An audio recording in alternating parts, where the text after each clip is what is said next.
작은 서점.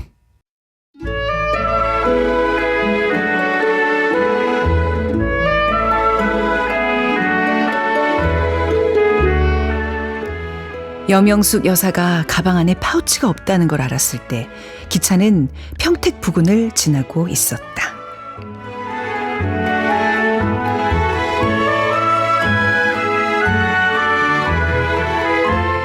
안녕하세요. 아나운서 최현정입니다. 김호연 작가의 장편소설 불편한 편의점 첫 문장으로 작은 서점 문 열었습니다. 우연한 기회에 편의점에서 일하게 된 인물과 저마다 사연을 안고 편의점을 찾는 사람들의 이야기인데요. 불편하지만 자꾸만 가고 싶은 편의점. 과연 그곳에는 누가 찾아오는 걸까요? 소설이 궁금하신 분들은 잠시 후 최민석의 불타는 문화 기대해 주시고요. 작은 서점 크루들의 특별한 큐레이션, 오늘 이 책부터 만나보겠습니다.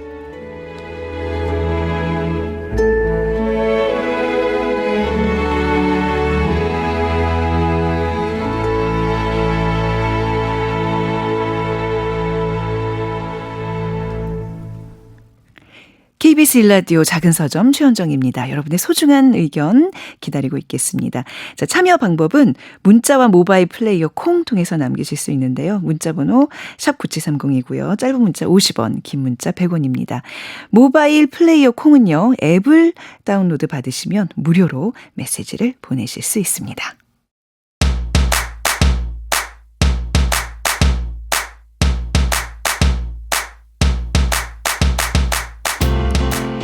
요즘 뭐 읽을까요? 신간부터 지금 이 순간 어울리는 모든 책들을 소개해드립니다. 오늘 밤을 위한 작은 서점 크루들의 특별한 큐레이션, 오늘 이 책.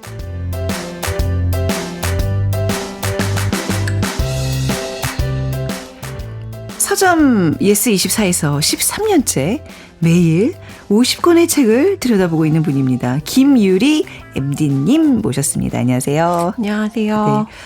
매일 50권을 보신다고요? 이게 가능해요?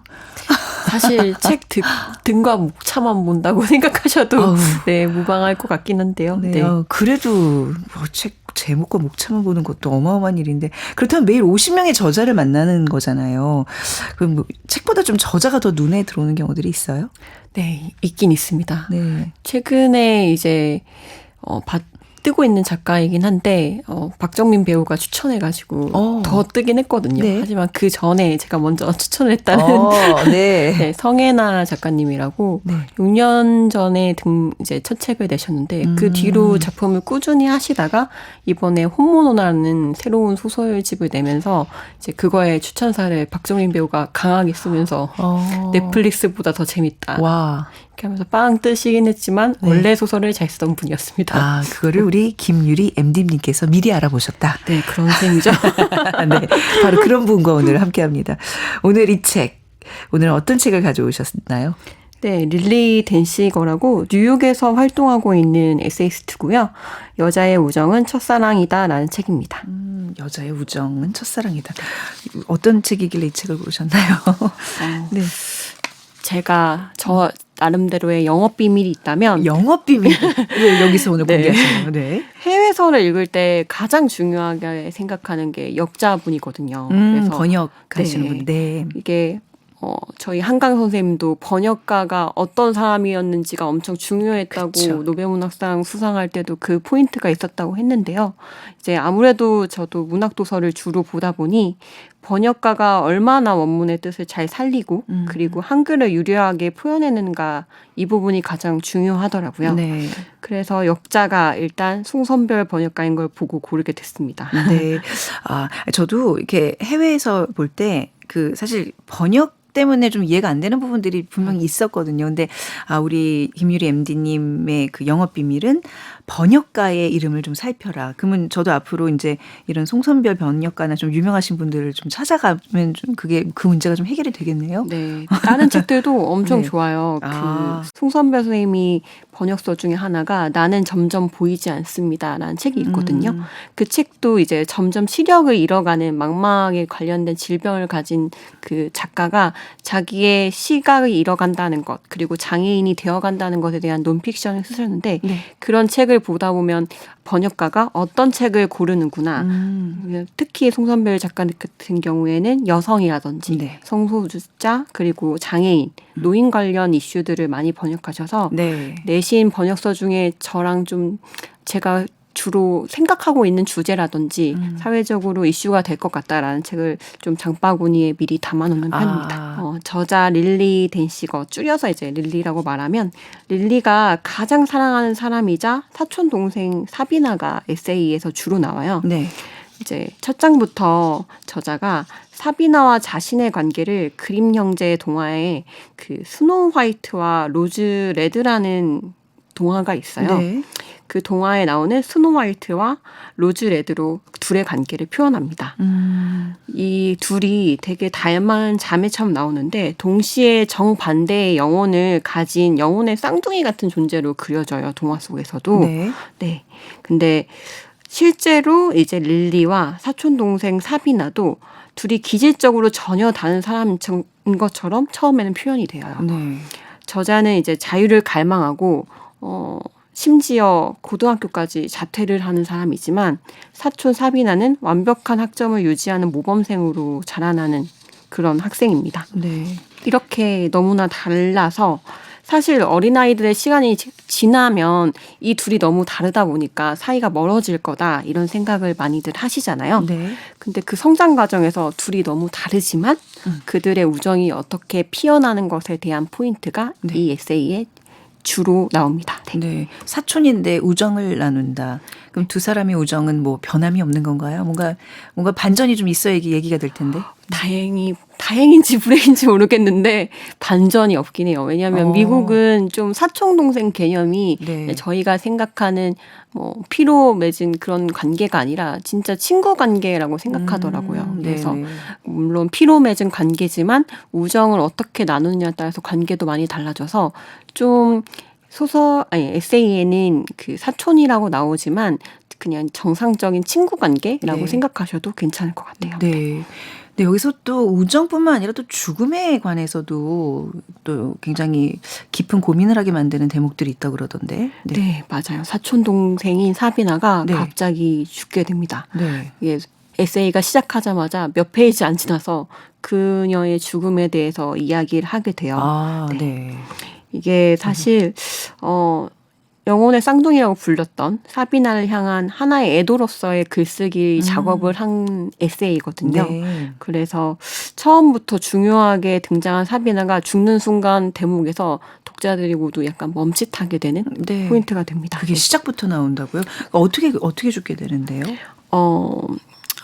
집 근처에서 사비나가 얼굴도 모르는 그러니까 어떤 남성한테 살해를 갑자기 당하게 돼요. 이거 지금 무슨 에세이라 그랬는데 뭐 미스터리 추리 소설로 갑자기 급반전하는 느낌인데요. 약간 네, 살해를 당한다고요? 네, 묻지마 살인을 당하게 되는데요. 네네. 저자 릴리 같은 경우에는 자기의 사촌 사비나가 단순하게 이제 희생자라든지 네. 망자라든지 시체라는 그런 단어들로 추상화되기를 원하지 않았던 것 같아요. 그래서 실제로 관련된 기사라든지 범죄 뉴스를 아예 보지 않았대요. 네. 네.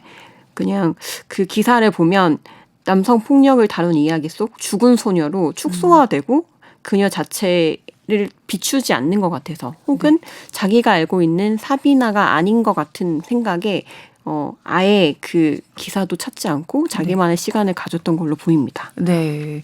이 책에서는 또 여러 문학 작품들이 나온다면서요. 거기서 네. 이제 실비아 플라스라는 작가가 자주 등장한다고 들었어요. 네.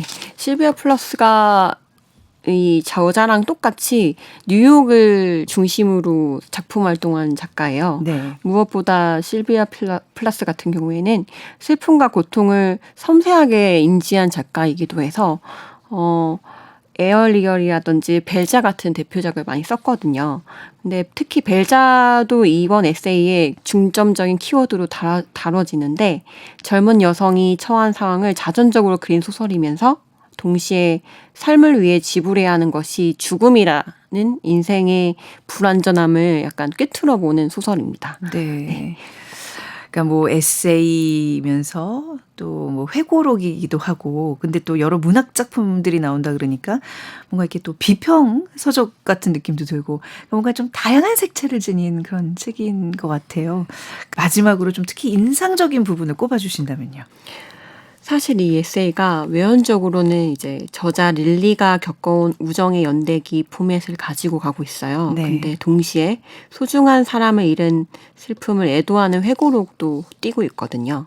그 포맷 안에서 여성의 우정에 대해 우리가 흔히 알고 있는 문화적 통념들을 좀 비틀어서 하는 작업들을 중간중간 다 항해하고 있고요. 네. 그걸 읽는 독자들이 거부감 없이 자연스럽게 받아들일 수 있도록 어렵지 않게 풀어낸 부분이 인상적이었습니다. 아무래도 읽으시면서 네. 이렇게 사적인 이야기인데 이렇게 지적일 수도 있나? 이런 생각이 좀 들으실 거예요. 네. 그리고 우정에 대해서 저도 이제 30대 후반이 되어가는데 잘 생각 안 하는 나이가 되더라고요. 이제 가족 말고는 친구? 이거 관심이 없는데? 라고 네. 생각이 들었는데 이번 에세이를 통해서 우정에 관해서 다시금 생각이 된 에세이였습니다. 네, 저는 이제 50대 초반이 되는 우정이란 단어가 굉장히 흐릿하게 네. 지금 저한테는 다가오는데 유년에 정말 한 페이지 정도를 차지하는 내 친구는 누구였을까 갑자기 좀 생각을 하게 되는 시간이었습니다. 떠오르질 않네요. 슬픈 회고록을 스스로 좀 써봅니다. 자, 오늘 준비해 주신 책을 들어봤는데 또 다음에는 어떤 책들을 골라오실지 기대가 되면서 오늘 시간 여기서 마무리하겠습니다. 자, 감사합니다. 김유리 예스24 MD였습니다. 감사합니다. 감사합니다.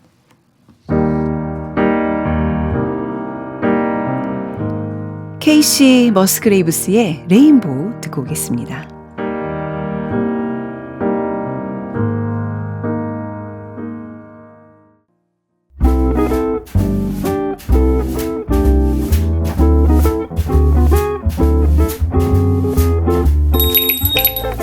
작은 서점.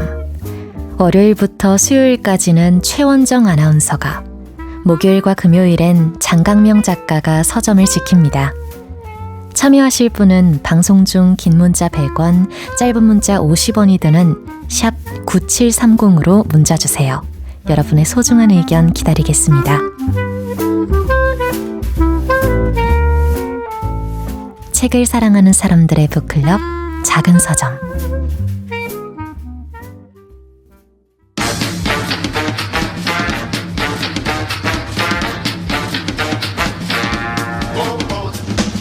최민석의 불타는 문학.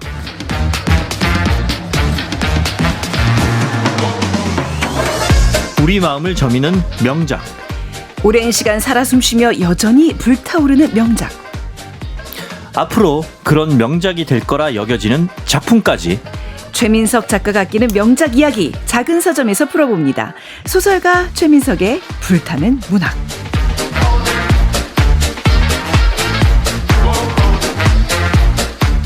최민석의 불타는 문학 소설가 최민석 작가님 모셨습니다. 안녕하세요. 네, 안녕하세요. 네. 자, 우리 불타는 문학, 이제 불문학이 아니라 오늘은 우리 한국 작품을 하나 저번 주에 우리가 예고를 해드렸죠. 우리 청취자분들에게. 저는 이 작품 너무나 즐겁게 하나도 불편하지 않게 읽었습니다. 너무 다행이네요. 네, 김호연의 불편한 편의점. 늘 네. 추천할 때마다 조마조마한 마음이 있는데 네. 재밌게 읽으셨다니까 제가 정말 기쁩니다. 근데 한 번도 우리 최민석 작가님 그 추천작을 이런 작품을 왜 우리 보고 읽으라 그랬지라는 생각이 든 적은 없었어요. 너무나 다들 개성 넘치고 재밌는 책들이에요. 한 글자 한 글자 문장 두꺼운 하나하나. 적각 읽으셨을 때는 그런 생각 좀 하셨던 것 같은데. 약간 에미졸라 때 조금 멘붕이 오긴 했지만 그것도 너무 무사히 잘 넘겼던 네. 것 같습니다. 근데 이 김호연 작가님 이거 굉장히 재치가 넘치고 뭔가 이렇게 이야기를 좀 풀어낼 줄 아는 이야기꾼 뭐 이런 느낌이 좀 들었거든요. 그렇습니다. 어떤 분이세요? 일단 작가 소개를 좀 들어보시면 단번에 이해가 될 텐데요. 네. 대학을 졸업한 후에 원래는 출판사에서 편집자 생활을 하다가 시나리오 작가로 활동을 먼저 시작을 했습니다. 그래서 네. 예전에 그 한석규 씨가 주연으로 나오던 영화가 있어요. 이중 간첩이라고. 알죠. 예. 네. 그 영화의 공동 시나리오 집필 작가로 활동을 시작한 거고요. 그러셨군요. 그렇게 이제 시나리오 작가로 활동을 하다가 2013년에 망원동 브라더스라는 작품으로 세계문학상 우수상을 수상하면서 이제 소설가로도 활동을 네. 시작했고요. 그 후에 지금 말씀드린 망원동 브라더스뿐만이 아니라 연적, 고스트 라이터스, 파우스터 이런 작품들을 썼고 그러다가 2021년 4월에 낸 오늘 소개할 작품 네. 불편한 편의점으로 대성공을 거두죠. 이 불편한 편의점은 현재 뮤직 드라마라고 해서 이게 네. 뭐냐면 뮤지컬은 일상적인 대사까지도 다 노래로 바꾸잖아요. 네. 그게 이제 조금 불편한 사람들을 위해서 연극처럼 흘러가다가 독백 부분에서는 배우가 노래로 하는 거예요. 네. 그러니까 연극과 뮤지컬의 오. 적절한 배합이라고 볼 수 있는 거죠. 되게 특이한 형태네요. 아무튼 이 뮤직 드라마로 절찬리의 상연이 되고 있고 네. 사실 제가 이제 이 작가님을 개인적으로 알기 때문에 저는 이제 소식을 아는데 영상 판권이 예전에 팔렸어요. 아, 그랬어요. 그래서 곧 드라마나 영화로 아무튼 영화 드라마 모든 가능성이 있기 때문에 네. 여러분께서 시청자로 혹은 관객으로 만나보실 수 있을 겁니다. 저는 안 그래도 이거 읽으면서 혼자 캐스팅했다니까요. 그렇게 가상 캐스팅 하시면서 네. 읽는 독자들이 많고 네. 실제로 그게 독서를 적극적이고 재밌게 하는 방법 중에 하나입니다. 예. 왜 안 물어보세요? 여기 주인공 누군지 주인공 누구로 생각하셨어요? 김윤석 씨. 좀 어울리네요. 맞잖아요. 좀 네네. 덩치도 커야 되고 목소리도 네. 막 저음에 그 어눌함과 총이 넘치는 그걸 다 넘나들어야 되는 사람이어야 되거든요. 저는 네. 김윤석 배우도 훌륭할 네. 것 같고 유해진 배우도 좀 잘할 것 같다는 생각이 잘 어울릴 것 같다는 생각을 해봤습니다. 이거 뭐 그냥 우리끼리 그냥 해보는 그러게. 거죠. 그러니까 네. 너무 즐거운 상상을 하게 되는 네네. 네, 소설이었거든요. 이게 정말 엄청난 베스트셀러였죠. 그렇죠. 네. 이 책은 작년 말을 기준으로 해서 170만 부가 팔렸고요. 현재 전 세계 18개국에 판권이 수출됐습니다. 와, 네. 그리고 주요 서점에서 80주 연속으로 종합 베스트 탑 10에 들어갔고요. 그 인기에 힘입어서 불편한 편의점 2까지 썼는데 네. 이 작품 또한 대성공을 거뒀죠.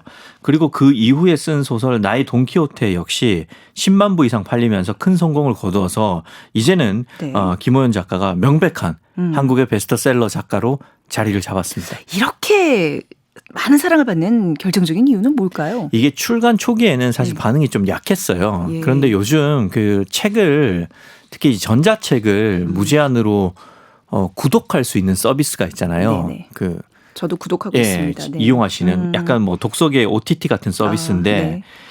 여기에서 좋은 평가를 받았어요. 구체적으로 뭐냐면 이 OTT는 아니죠. 아무튼 독서계의 OTT 서비스인 여기에 완독률이라는 게 있어요. 맞아요. 이건 네. 뭐냐면 한 전자책을 클릭을 해서 열어본 사람들 중에 끝까지 포기하지 않고 읽은 사람의 비율이거든요. 근데 이 작품 불편한 편의점은 완독률이 90%가 넘었습니다. 그러니까 한 번 시작하면 끊을 수가 없다. 그렇죠. 10명 중에 9명이 네. 한 번 열었는데 끝까지 네. 봤다는 거죠. 근데 대부분의 유저들이 이 어플리케이션에 접속을 스마트폰이나 네. 패드로 하거든요. 예.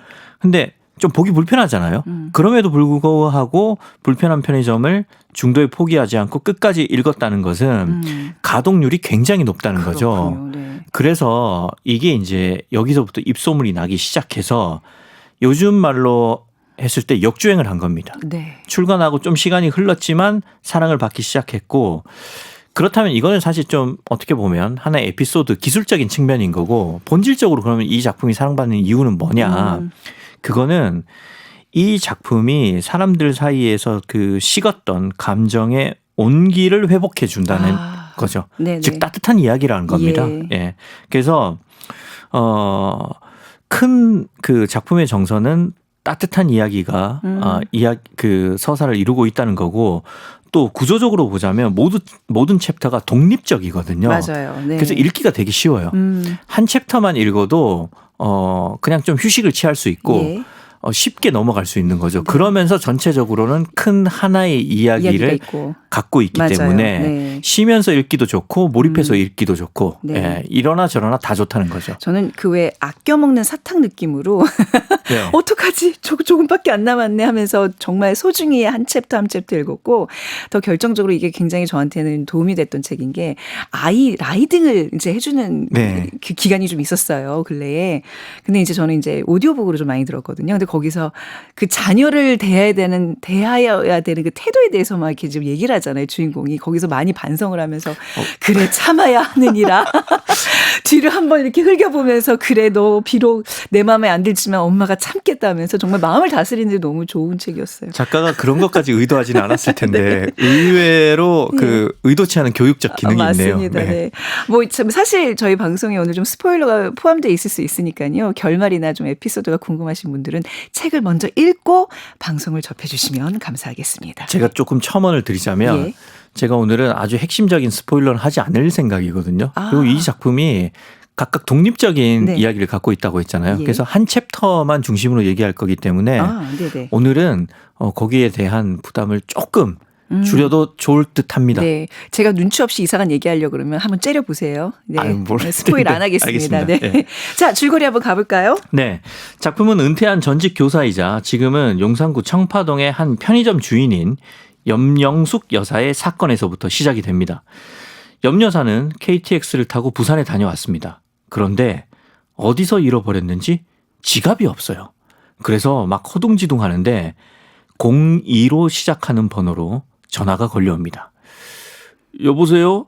라고 말하는 목소리는 어눌했죠. 깜짝 놀랐어요.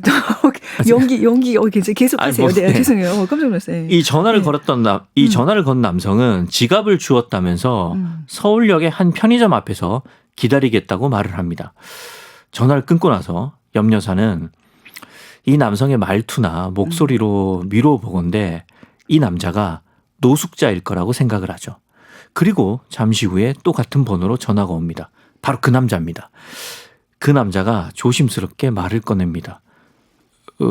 배가 고파서요. 편의점 도시락 안 돼요?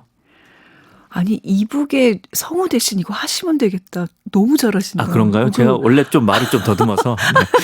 아니, 그러니까 적성을 마침내 찾았네요. 지금 노숙자 연기를 하신 거잖아요. 네네. 그러니까 염영숙 여사 짐작대로 이 사람은 노숙자가 맞습니다. 네.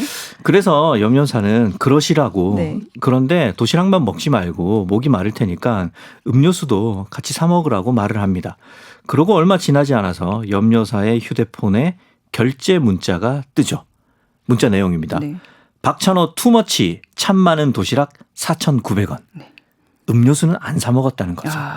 양심적이에요. 그래서 염 여사는 이 사내가 염치가 있다고 생각을 합니다. 이제 서울역에 도착한 염 여사는 만나기로 한 편의점 앞으로 가는데요.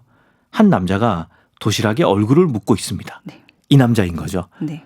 그런데 염 여사가 그에게 다가가려고 하는 바로 그때 갑자기 3명의 남자가 도시락을 먹고 있는 이 사내한테 달려들어서 이 염 여사의 지갑을 뺏으려고 합니다. 네, 그러니까 노숙자들 사이에서 이제 이 지갑 쟁탈전이 그렇죠. 펼쳐지는 거죠. 네. 이 남자는 염 여사한테 돌려주려고 지갑을 이제 그 탁자 위에 올려놓고 있었는데 이걸 탐을 내는 거죠. 그런데 이 도시락을 먹고 있는 남자가 거구에다가 힘이 아주 좋아요. 네. 지갑을 필사적으로 지킵니다. 그런데 아무리 그래도 3명이 달려드니까 혼자서 감당하기가 좀 벅차죠. 그래서 보다 못한 염 여사가 끼어들어서 외칩니다. 야, 이놈들아! 그거 놓지 못해! 이렇게 얘기하니까 결국 괴롭히던 사람들은 도망을 가버리고 이제 염 여사는 홀로 남은 도시락 사내에게 다가갑니다. 그러면서 이제 염 여사는 고맙다고 다시 지갑을 돌려받으려고 하는데 이 남자가 네. 갑자기 지갑을 자기 품으로 가져가요. 마치 안 돌려주려는 것처럼. 그러면서 네. 물어봅니다. 네. 주인 맞아요? 주민번호요? 확인하려고 그러는 거잖아요. 그렇죠. 주인만을. 이거 예. 굉장히 경우가 바르다고 해야 되나? 어떻게 봐야 되죠? 아무튼 굉장히 확실한 사람인 네. 거죠. 실제로 도시락 사내는 이렇게 말을 합니다. 확실해야 돼요. 이거 주인 돌려줄 책임 있어요. 그러고 주민번호를 확인한 후에야 염 여사한테 지갑을 돌려줍니다. 네. 염 여사는 고마워서 지갑에 들어있던 그 현찰 4만 원을 사례금으로 건네는데요. 사내는 받지를 않습니다. 대신 아까 먹던 그 도시락을 향해서 가는데 그러니까 배고파서 다시 그렇죠. 주워라도 먹으려고. 근데 도시락이 다 뒤집혀 있습니다. 그쵸, 네. 땅에 다 뒤집혀 있어요. 아까 소동이 벌어졌으니까. 그래서 사내는 탄식을 합니다. 이걸 보고 안타깝게 여긴 염 여사는 자기가 운영하고 있는 그 청파동의 편의점으로 네. 이 남자를 데리고 가서 도시락을 대접하죠. 음. 그러면서 말합니다. 언제든지 여기 와서 네. 돈 내지 말고 도시락을 먹으라고 그렇게 말하죠. 그러니까 염 여사님은 또 공교롭게도 편의점 사장님이었어요. 그러니까 네. 이제 사내한테 언제든지 와서 도시락을 먹으라고. 근데 이 사내가 도시락을 먹으러 오나요? 옵니다. 네. 그것도 매일 옵니다. 염치가 있는 분인가요? 네. 그런데 매일 오는데 신기한 거는 늘 유통기한이 지난 도시락을 폐기하는 시간에 딱 맞춰서 온다는 겁니다. 네. 그러니까 편의점 이게 이제 자기가 미안해서 그런 거죠. 그래서 편의점 알바를 하는 시연이가 이 남자한테 새 도시락을 먹으라고 네. 권유를 해도 남자는 늘 폐기 직전에 도시락만 먹습니다. 그러고는 편의점 청소를 돕습니다. 이 얘기를 들은 염 여사는 도시락 폐기 시간에 맞춰서 편의점에 나가보려고 합니다. 남자의 이름이라도 물어보려고 네. 하는 거죠. 나가보니까 이 남자가 편의점 테이블 앞에 앉아서 이제는 폐기된 도시락과 뒷주머니에서 꺼낸 소주를 마시고 있었던 거죠. 네. 네, 도시락을 먹고 소주를 마시고 알코올 있었던 거죠. 중독자들의 전형적인 모습이죠. 주머니에서 그렇죠. 뭔가 소주, 술이 항상 나옵니다. 네. 그래서 염 여사가 물어봅니다. 집이 어디냐. 네. 남자는 모른다고 합니다. 네. 이름이 뭐냐. 그것도 모른다고 합니다. 이 남자한테 뭔가 사연이 있는 거죠. 그런데 기억을 잃어버려서 어떻게 된 건지 도무지 알 수가 없습니다.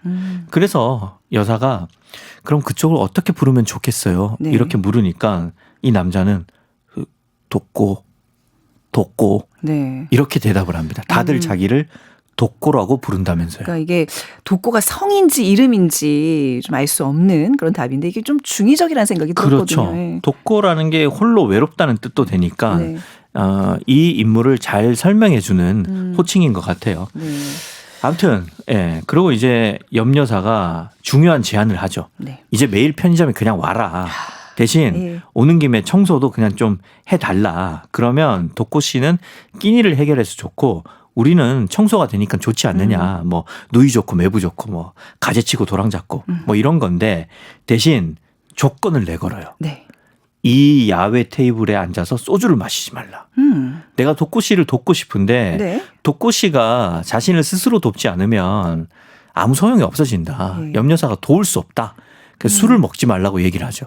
근데 이게 사실 지금 독고 씨는 알코올 중독자인데 이 사람한테 술을 먹지 말라는 얘기는 오지 말라는 얘기 같아요. 뭐 배려긴 한데 굉장히 힘든 제안을 지금 그렇죠. 던진 굉장히 거예요. 단호한 배려인 거죠. 예. 이게 정말 어려운데 이 어려운 일을 독고 씨가 해냅니다. 어떻게 해내죠? 대신 술 대체품이 생기죠. 술 대체품은 뭐죠? 네. 네. 그게 바로 이제 옥수수 수염차인데요. 네. 독고 씨는 술을 끊고 그래서 옥수수 수염차에 계속 정을 붙여 나갑니다. 네. 약간 보면 얼음 담궈서 마시면 맞아요. 약간 위스키 같기도 색깔도 하고. 비슷하고 예. 시원하고 예. 그 알잖아요. 그 갈증 그렇죠. 땡길 예. 때 갈증 날 때. 그렇게 네, 이제 한번 싹 시원한 물 마셔주면 술 생각이 그렇죠. 좀 없어지잖아요. 네. 건강한 생활을 예, 지내던 예. 어느 날 편의점에서 야간 알바를 하던 성필 씨가 취업을 합니다. 네. 재취업을 하면서 야간 알바 자리가 비게 되죠. 이제 아르바이트를 구하는 동안 염 여사가 직접 야간에 편의점을 지킬 수밖에 없게 되는데요. 그러던 어느 날 편의점에 불량 청소년들이 들어와서 염 여사를 위협하는 사건이 발생해요. 네. 이때 누가 나타나겠습니까? 독고 씨가 나타나죠. 그렇죠. 네. 독고 씨가 나타나서 염 여사를 구합니다. 그리고 독고 씨는 주도 면밀하게 경찰에 신고까지 하죠. 네, 은혜 갚는 뭐 이런 얘기 같아요. 여기까지. 네, 여기까지 보면 그렇습니다. 네. 그래서 이제 이 독고 씨의 듬직한 행동을 보고 염 여사는 아예 야간 알바 자리를 독고 씨한테 제안을 하죠. 네. 그래서 독고 씨는 염 여사한테 월급을 갑을 받아서 이제 씻고 이발도 하고 옷도 사 입고 완전히 다른 사람이 되죠. 그리고 독고 씨 특유의 우직하고 성실한 면모 덕분에 편의점의 다른 아르바이트인 그 공무원 시험 준비를 했던 시연 씨는 자기의 문제를 또 해결하게 되고요. 네. 또 다른 아르바이트생이 있어요. 이분은 이제 중년 여성인데 오선숙 씨라고 있습니다. 네. 이분도 남편과 아들 때문에 골치를 썩고 있었는데 독고 씨와의 대화를 통해서 점점 마음의 문을 열게 되는 거죠. 네. 아무튼 이런 식으로 어딘지 불편하게 손님을 대하는 듯한 독고 씨가 지키고 있는 그 편의점인데 불편한 곳. 네. 그래서 불편한 편의점인 거죠. 그렇죠. 네. 이 이야기가 이제 펼쳐지게 되는데요. 이 중에 경만이라는 중년의 가장도 여기에 손님으로 오게 됩니다. 네. 예. 이 경만 씨의 연봉은 4년째 동결 중입니다. 그렇기 때문에 놀림감이 되어서 후배들이 입방아에 오르고 있고요. 집에 가면 아내는 살림에 신경 쓰느라 바쁘고 내년에 중학생이 되는 쌍둥이 딸들한테 정서상 안 좋다고 집에서 술을 못 먹게 하죠. 네. 그래서 경만의 유일한 낙은 퇴근길에 편의점 야외 테이블에 앉아서 참을 즐기는 겁니다. 네. 참참참이 뭔지 궁금하시죠? 요거 잠시 후에 알려드리고요. 여기 지금 나오는 많은 인간 군상들의 가장 그 공통점이라고 할 수 있는 큰 공통점이라고 할 수 있는 거는 뭔가 다들 완성되지 못한 삶들을 계속 살아가고 있어요. 네. 너무 외로워요. 고독하고. 이 시점에서 우리 최민석 작가님이 좀 또 우리의 마음을 좀 달래줄 좋은 곡 하나 부탁드리겠습니다. 저는 외로운 사람들이라는 곡을 골라왔는데요. 네. 이게 원래 이정선 씨의 곡이고 봄, 여름, 가을, 겨울도 불렀는데 익숙할 거예요. 그래서 좀 새로운 버전 강어달림 씨의 버전으로 그 노래예요? 준비해왔습니다. 외로운 사람아 너와 나 아니에요? 아니요. 죄송해요. 우리는 모두 다 외로운 사람들 이런 겁니다. 강어달님의 노래로 듣겠습니다. 저의 노래를 시키기 위해서 네, 일부러 이렇게 유도를 하셨군요. 외로운 사람들 강어달님이 부릅니다. 네, 동네에 이제 외로운 사람들이 모여드는 그 불편한 편의점. 김호연 작가의 불편한 편의점 지금 만나보고 있습니다. 앞서 이제 경만이라는 등장인물의 외로운 중년 가장이었죠. 중년 가장. 그리고 야외 테이블에 앉아서 참을 즐긴다 그랬어요. 게임을 하나요? 참참. 이 참을 기억하시는 분들은 90년대 예능을 보신 거죠. 네. 네, 타방송사에. 아무튼 이 참은 뭐냐면 네. 바로 참깨라면, 참치 김밥, 그리고 참으로 시작하는 그 소주. 네. 이거 요 세 개의 조합입니다. 조합이 진짜 너무 환상적인 것 같아요. 요게 바로 애주가시라. 벌써 상상만으로도 네. 조합이 좋다고 이해를 단번에 하시는군요. 요게 바로 경만이 찾은 최적의 조합인 거죠. 네. 라면과 김밥과 소주. 그러다가 이제 경만이 한 해의 마감을 앞둔 어느 날 승진도 연봉 인상도 없이 그냥 올해가 끝난다는 생각에 또 편의점 앞에 앉아서 훌쩍하게 이제 홀짝홀짝 혼술을 하다가 그만 잠이 들어버리고 맙니다. 네. 이때 독고 씨가 나타나서 경만을 깨우죠. 아저씨 이런 데서 주무시면 얼어 죽어요. 경만은 이 독고가 편의점 사장이라고 오해를 해요. 그래서 편의점을 운영할 정도라면 빡빡한 자기의 사정을 알 리 없다고 생각하고 네. 독고한테 경계심을 품죠. 그런데 이런 데서 자면 얼어 죽는다고 노숙자 취급을 하니까 경만은 막 짜증이 나는 거죠. 이 와중에 독고 씨는 잠깐 기다리라고 하면서 편의점으로 들어가서는 종이컵 2개를 갖고 네. 나옵니다. 그 안에는 담황색 액체와 얼음 2알이 네. 들어있죠. 알코올 중독으로부터 본인을 구해준 바로 그 옥수수 수염차예요. 그렇죠. 네. 그런데 경만은 좀 취했잖아요. 네. 이걸 위스키라고 생각을 해요. 네. 독고가 먼저 한 모금을 딱 마시자 네. 경만은 속으로 이 양반 양주 깨나 마셔본 그러니까, 여유가 있고 아유, 저 부르주아. 네, 그렇게 생각을 합니다. 그런데 독고 씨는 이렇게 말하죠. 아저씨 속상할 때는 옥수수 수염차가 좋아요. 네. 색깔 때문에 술 먹는 기분도 들고 속도 좀 풀려요. 그러면서 자기도 원래는 술을 매일 마셨는데 이 옥수수 수염차를 매일 마시다 보니까 맛을 느낄 수 있더라. 예, 대체할 수 있더라. 이렇게 얘기하죠. 그런데도 경만은 독고가 자기를 놀리는 것처럼 받아들입니다. 그래서 따지듯이 대묻죠. 아, 이제 여기 오지 말라는 겁니까? 그러니까 놀리는 네. 것도 아니고. 네. 네. 약간 지금 술이 취한 네. 상태거든요. 독고는 도와주고 싶어서 그런 거라고 얘기를 하지만 독고의 사정을 전혀 모르는 경마는 기분이 상해서 다시는 편의점에 안 가겠다고 결심을 합니다. 네, 여기서 굉장히 안타깝더라고요. 이 독고 사정도 모르고 진짜 큰 오해를 하고 있는 건데. 근데 이제 참참참을 끊기는 쉽지 않을 것 같은데 말이죠. 그렇죠. 네. 예.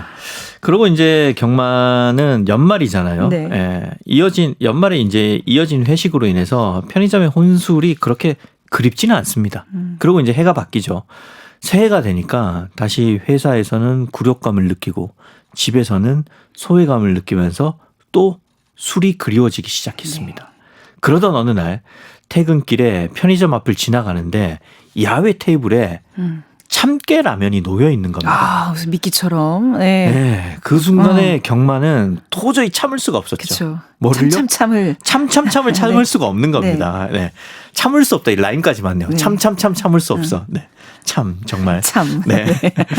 결국 편의점으로 들어가서 이 참참참 세트를 구비하고 오랜만에 다시 야외 테이블 앞에 앉습니다. 그런데 이때 독고가 다가와서 열풍기를 경만 옆에 틀고 놓아줍니다. 네. 그러면서 말하죠. 그동안 안 오셔서 못 쓸 뻔했어요. 저거 추워서 안 오시는 것 같아서 사놓은 건데 암튼 오셔서 다행입니다. 그러니까 이게 참 불편한 편의점이 아니라 진짜 따뜻한 편의점이에요. 그러니까 쓱 그냥 그 온풍기로 이렇게 따뜻하게 해주는 거잖아요. 그렇죠. 이 부분 좀 마음까지 감동적이어서. 따뜻해지고. 네. 네. 그러면서 이제 독고는 다시 편의점으로 들어가고 경마는 편의점 VIP가 된 기분을 느끼면서 참을 순식간에 해치웠습니다. 그때 다시 독고가 나타나서 옥수수 수염차를 건네죠. 두 사람은 이제 옥수수 수염차를 함께 마시고 경마는 조금씩 자기의 삶에 대해서 이야기를 합니다. 네. 그러면서 독고한테 쌍둥이 딸들의 사진을 보여주죠. 독고는 이 사랑스러운 딸들을 위해서 고생이 많겠다고 경만의 마음을 알아주는 한편 술을 끊고 옥수수 수염차를 먹으라고 또다시 옥수수 수염차 영업을 펼칩니다. 이 회사 네. 직원도 아닌데. 네, 그렇게 느끼는군요. 영업이라고 생각을 네. 하네요. 이 옥수수 수염차를 마시면 이제 술 대신 집에서 가족들과 야식을 먹을 수 있지 않겠느냐. 그런데 이때 또 경마는 독고가 선을 넘는다고 생각을 해서 네. 이걸 또 불편하게 여기죠. 예. 정말 제목처럼 불편한 편의점인 거죠. 그래서 또다시 결심을 해요. 네. 다시는 편의점에서 혼술을 안 하겠다고요. 그러니까 저 다 가진 저 부르주아 같은 편의점 사장이 주제넘게 이래라 저래라 기분 나쁜 거예요. 근데 경만 네. 씨가 조금 이 부분에서는 속이 좀 좁다는 생각이 들었어요. 네, 저도 약간 그런 생각을 네. 했습니다. 아무튼 이제 술을 안 먹고 곧장 귀가하게 된 경마는 결과적으로 독고의 제안대로 가족들과 야식을 먹게 됩니다. 아빠가 일찍 집에 들어오니까 일단 딸들이 좋아합니다. 왜냐? 치킨을 먹을 수 있으니까요. 네. 그리고 딸들이 좋아하니까 아내도 좋아합니다. 그러니까 이게 뭐 하나가 이렇게 바로 잡히면 계속 연쇄적으로 네. 삶이 정상화가 되거든요. 그런 그렇죠. 부분에 굉장히 좀 짜릿했었어요. 독고 씨가 굉장히 큰 역할을 한 건데 네. 경만 씨는 이제 편의점의 발길을 끝나요. 지나가긴 하죠. 네. 예. 그렇게 이제 어느 날 경만 씨가 편의점 앞을 지나가는데 예전에는 야외 테이블에 그 참깨 라면이 있었잖아요. 네. 이번에는 옥수수 수염차가 놓여 있습니다. 네. 경마는 옥수수 수염차에 끌려서 다시 편의점 안으로 들어갑니다. 그리고 카운터에 이 옥수수 수염차를 내려놓으니까 독고가 공짜예요? 그럽니다. 댁한테 드리려고 놔둔 거라고 말을 하죠. 그래서 경만이 고맙다고 하자 독고는 대신 다른 걸 사가라고 합니다. 바로 1+1으로 파는 초콜릿이었죠. 영업 잘해요. 네. 염려사가 아주 기뻐하겠어요. 네. 네. 그러면서 독고가 말하기를 경만의 쌍둥이 딸들이 이 초콜릿을 엄청 좋아하는데 언젠가부터 초콜릿은 안 사고 1+1으로 나온 초코 우유만 사더라는 겁니다. 그래서 독고가 왜 요즘은 초콜릿을 안 사느냐 이렇게 물어보니까 1+1이 아니라서 안 샀다는 거예요. 네. 그래서 독고가 이거 얼마 한다고 엄마한테 사달라고 하면 되잖냐 이렇게 말을 하니까 애들 엄마가 아빠가 힘들게 돈 버는 거니까 돈 아껴 써야 한다고 편의점에 가면 1+1만 사라고 그랬어요. 이렇게 말했다는 겁니다. 그래서 네. 독거는 애들이 기특하기도 하고 안쓰럽기도 해서 경만한테 이렇게 말합니다. 어제 부로 이 초콜릿 이게 다시 1+1이 됐으니까 오늘은 아버지가 사가시면 되고 네. 내일부터는 딸들 보고 와서 사가라. 딸들한테도 여기 다시 오라. 그렇게 얘기하죠. 이 얘기를 다 들은 경마는 코트 소매로 눈물을 쓱 닦고 네. 계산을 하려고 카드를 꺼내다가 지갑 속에 들어있는 딸들의 네. 사진을 물끄러미 네. 바라봅니다. 요 부분이요. 요 지금 들으신 것보다 훨씬 책으로 만나면 더 감동스럽습니다. 그렇습니다. 제가 이야기의 기술이 떨어져서 그렇고요. 아니고. 실제 책의 네. 감동은 훨씬 더 예. 큽니다. 그러니까 이렇게 되게 잔잔하고 마음 따뜻해지는 이런 에피소드들이 지금 쫙 있는 거잖아요. 네. 근데 사실 독고란 사람은 지금 노숙자 출신에 뭐 그냥 얼핏 봐서 아무것도 가진 것도 없고 배운 것도 없고 말도 어눌하고 이런 사람이 이 모든 사람들의 지금 아픔과 이 결여를 막 치유해주고 있단 말이죠. 그런 사람처럼 보이죠. 그쵸? 그런데 독고의 정체는 아직 안 밝혀진 거죠. 이걸 이건 좀- 굉장히 큰 그 네. 작품의 중요한 역할을 하는 비밀이라서 네, 저는 알겠습니다. 요거는 얘기하지 않겠습니다. 얘기하지 요거는 않겠습니다. 아우. 여러분께서 궁금하시면 직접 한번 읽어보셔서 독서의 재미를 누려보시길 맞아요. 바라고요. 네. 이 책에는 많은 에피소드가 등장을 해요. 네. 제가 뭐 소개한 거는 그냥 경만 씨의 에피소드일 뿐이니까 네. 이거 하나를 안다고 해서 네. 이 독서를 하는데 전혀 방해받은 느낌은 드시지 않을 겁니다. 직접 네. 그 재미를 맞아요. 한번 누려보시길 바랍니다. 이분의 정체를 알려드리는 거는 식스센스의 결말을 알려주는 거랑 똑같은. 그래서 절대 얘기하면 안 됩니다. 꼭 책을 확인해 보시고요. 이 작가가 뭔가 이 경험들을 그 공유하고 있다는 좀 생각이 들었었어요. 왜 이 책을 왜 쓰게 된 건가요? 요거는 사실 네. 어디에서도 제가 얘기 안 한 건데 잘 아시는 분이라면서요. 이 작가의 선배가 어. 그 청파동 근처에서 어찌어찌 하다가 편의점을 하게 됐어요. 그래서 작가가 이제 그 선배를 만나러 가서 편의점에서 이런저런 얘기를 들은 거예요. 정말 편의점을 하면 여기에 네. 오만 인간들이 다 온다. 그러면서 이 작가가 실제로 또 청파동을 좋아해요. 네. 그 청파동에 있는 교회도 다니고 그러면서 이 이야기를 구상하게 된 거죠. 네. 근데 요거는 이제 좀 뭐랄까 세부적인 사연이고 네. 큰 사연은 사실 이 김호연 작가가 필생의 역작처럼 그 생각하고 있는 프로젝트가 뭐냐면 서양의 고전을 한국식으로 재현하는 겁니다. 네네. 아까 파우스터 네. 그게 뭐냐면 독일의 그 괴테의 파우스트를 네. 한국식으로 재해석해서 쓴 장편 소설이에요. 그걸 굉장히 힘줘서 썼는데 그게 네. 이제 잘 안 됐던 거죠. 기대만큼 반응이 없었나 보고. 그래서 이제 작가가 좀 실망을 하고 예. 이제는 정말 담백한 심플한 이야기를 한번 써보자. 어깨에 힘을 빼고 네. 그래서 썼던 게 불편한 편의점이고 네. 이게 역주행을 한 거고 사실 그 또 다른 이야기가 있는데 장편 소설을 여러 권 썼는데 독자의 사랑을 초반부에는 못 받았어요. 그래서 심지어 작가 생활을 그만둘까라는 생각까지 예. 했었어요. 네네. 그러다가 어느 날 그 스페인의 마드리드에서 초대장이 하나 날아온 거죠. 자기는 잊고 있었어요. 이거 지금 소설이 아니라 지금 작가의 실제 얘기죠. 실제 네. 얘기예요. 네. 작가는 잊고 있었어요. 네. 옛날에 내가 마드리드에 레지던시 프로그램에 신청을 했지. 그 뭐예요? 저도 갔다 왔는데 네. 잠깐 제 책 영업을 하자면 마드리드 일기라고 저도 똑같은 데 갔다 와서 이 이야기를 체류기를 썼는데 네. 그 교환 작가 프로그램이 있어요. 스페인 작가 한 명은 한국의 네. 토지문화관에서 머무르고 한국 작가 한 명은 마드리드에 있는 그 문화부에서 운영하는 유서 깊은 호텔이 있습니다. 예. 거기서 머무르는 거예요. 그래서 그 초대장을 받고 예. 나를 다시 격려해 주는구나. 나의 작가 생활을 연장시켜 주는구나. 거기 가서 내가 진짜 쓰고 싶은 그 후속작이 뭐였냐면 돈키호테거든요. 네. 돈키호테 취재를 하면서 후속작을 써야겠다. 그래서 돈키호테를 한국적으로 재해석한 게 나의 돈키호테예요. 아까 10만 부 이상 이렇게 또 다 팔렸다는. 연결이 되는구나. 네. 그러면서 작가 생활을 연장하면서 네. 이 작가가 쓴 그 뭐랄까 좌절과 시련을 겪고 난 다음에 예. 담백하게 썼던 이야기들이 연이어 세상에 많은 사랑을 받으면서 이 작가의 삶조차 너무나 네. 소설적이라는 거죠. 그러네요. 네. 아니 저희 불편한 편의점에서도 보면 삶을 포기하고 싶을 즈음에 뭔가 기회들이 찾아오잖아요. 네. 근데 지금 되게 그 작가의 삶에서도 지금 느낀 거지만 우리가 그 기회를 놓치면 안 돼요. 정말 그 치마가락을 잡고 내가 거기 붙어 있어야지 나에게 또 다른 기회가 되고 또 어찌 보면 그게 또 대박의 또 어떤 징조일 수 있는 거잖아요. 제가 근데 저번에 예. 그 빛과 물질에 관한 이론들 그 네. 소설 소개하면서 앤드류 포터도 맞아요. 작가 생활 포기하려고 했다고 그랬죠. 했었잖아요. 네네. 저도 사실 작가 생활 포기하려고 얼마나 많으셨겠어요. 한 3년 정도 진지하게 고민을 그러니까, 했거든요. 예.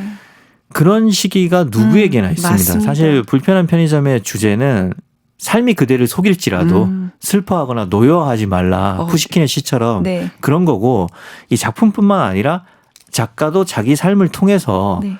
계속 정진하다 보면 맞습니다. 언젠가는 삶은 선물을 가져다 준다. 이렇게 노력에 이렇게 교훈적으로 우리 네. 프로그램 마무리하다. 노력의 보상을 해준다. 맞습니다. 대신 네. 조금 지각을 할 뿐이다. 맞아요. 네. 지각을 하면 그 그릇이 더 큰 거죠. 대기만성이라고 해서. 네. 그래서 혹시 지금 네.